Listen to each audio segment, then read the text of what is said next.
عليكم ورحمة الله وبركاته. أهلا بكم معكم قناة عمر القراءة.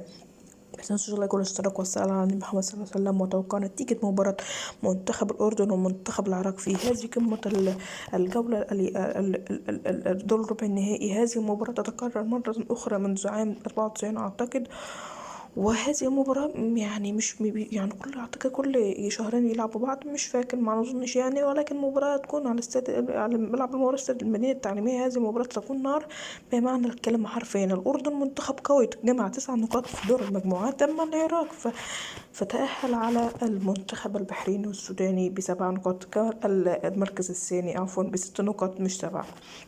تمام. أما عن القناة الناقلة فهي بي إن سبورت اتش دي. حفيظ الدرجة والمعلق أبو زبريالي 1، المعلق فارس عوض.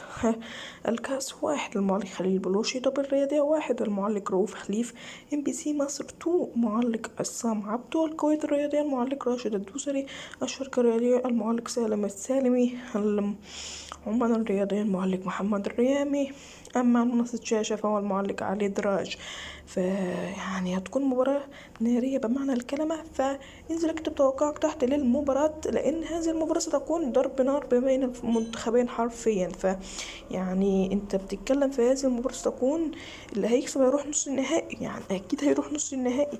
فاللي هيروح لنص النهائي يروح لأول 4 فرق أو 4 منتخبات من العرب.